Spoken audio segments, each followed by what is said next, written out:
Pernah nggak sih kamu ngerasa capek banget, padahal baru aja ngerayain sebuah pencapaian? Rasanya kayak setiap kemenangan itu harus dibayar lunas pakai energi kita sampai habis. Nah, pembahasan kita kali ini akan mengupas sebuah seni kuno untuk memecahkan masalah yang sangat modern ini. Coba deh bayangin, kamu naik jabatan, kelar proyek besar, atau mencapai target. Tapi kok bukannya ngerasa puas, malah rasanya pengen hibernasi seminggu ya? Nah, inilah yang namanya jebakan hustle culture. Dan disinilah letak paradoksnya. Kalender kita penuh, email dibalas terus, meeting sana-sini, kita kelihatan sibuk banget kan? Tapi pertanyaannya, apa kita beneran efektif? Atau kita cuma lagi bakar-bakar energi aja? Oke, jadi mari kita kenalan sama musuh utama kita di zaman modern ini. Dan musuhnya itu bukan kompetitor atau bos kita loh, tapi kelelahan itu sendiri. Inilah lawan yang harus kita taklukkan lebih dulu. Soalnya, capek di zaman sekarang tuh udah berevolusi. Bukan cuma capek fisik abis olahraga. Ini capek mental karena kebanyakan mikir, capek emosi karena interaksi nonstop, dan yang paling parah, capek fokus karena diganggu notifikasi terus-terusan.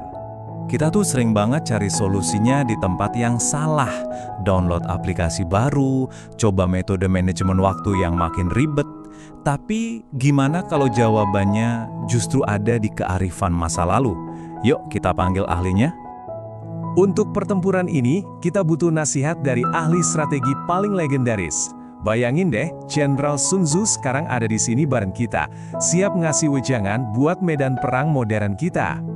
Dan ini dia inti ajarannya, Iti Dai Lao. Strateginya tuh kedengarannya simple, tapi dalam banget artinya. Biarin aja lawan kamu capek duluan, sementara kamu santai, simpen tenaga buat momen yang paling menentukan. Dan kutipan ini benar-benar merangkum semuanya. Kalau sang jenderal ada di sini, dia pasti bakal bilang, di medan perang manapun, energi itu lebih berharga dari kecepatan. Siapa yang paling pintar atur napas, dialah pemenangnya. Nah, sekarang, ayo kita bawa nasihat sang jenderal ini ke medan perang kita sehari-hari. Kita cuma tanya langsung ke beliau, gimana strateginya berlaku buat pengembangan diri, karir, dan bahkan, media sosial. Coba bayangin Jenderal Sun Tzu ngelihat kita lagi pusing-pusingnya belajar coding, marketing, sama bahasa baru sekaligus dalam sebulan. Dia mungkin bakal senyum tipis, terus bilang, pilih satu medan perang. Fokus ke satu keahlian inti, biarin yang lain sibuk ngejar tren ini itu. Kamu simpan energimu dan jadilah master di satu hal itu. Gimana di dunia bisnis? Kita kan sering mikir harus jadi yang pertama, jadi pionir. Tapi sang jenderal, dia punya pandangan beda. Dia mungkin bakal bilang, biarkan pesaingmu yang keluar duit banyak buat edukasi pasar. Kamu cukup amatin aja kesalahan mereka, pelajari polanya, baru masuk pas kesempatannya matang, dan mereka udah mulai kehabisan bensin. Kemenangan itu seringnya milik follower yang cerdas, bukan pionir yang ngos-ngosan. Terus gimana soal perang atensi di media sosial? Kita ngerasa harus posting tiap hari biar tetap eksis. Nasihat sang jenderal, pilih momennya, bukan seberapa sering. Daripada cuma bikin berisik, mending kumpulin wawasan dulu. Bicaralah pas kamu bener-bener punya sesuatu yang tajam buat disampaikan. Percaya deh, satu pesan yang pas waktunya itu jauh lebih nendang daripada 100 postingan asal-asalan.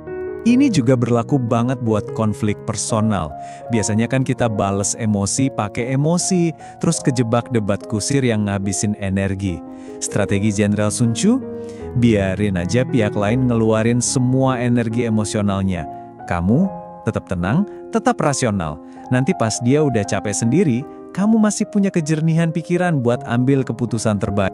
Oke, setelah kita konsultasi panjang sama sang jenderal, sekarang waktunya kita rangkum semua nasihat beliau jadi satu formula praktis yang bisa langsung kita pakai.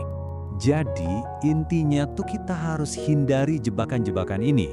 Pengen serba cepat, itu cuma bikin energi kita terkuras. Pengen kelihatan sibuk, itu justru bikin kita kehilangan fokus. Dan pengen menang di semua lini, itu resep pasti buat kalah di pertempuran yang paling penting. Nah, ini dia rumusnya. Gampang banget buat diingat. 1. Pilih medan perangmu. Maksudnya, fokus. 2. Atur temponya. Jangan biarin dunia luar yang ngatur ritme kamu.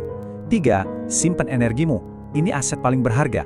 Dan 4. Bertindaklah pas lawan atau masalah udah kelihatan lelah. Simpel kan? Dan ini keren banget sih, ngegambarin perubahan pola pikir yang kita butuhin. Dari yang tadinya reaktif, jadi strategis. Dari yang serba cepat, jadi tepat sasaran.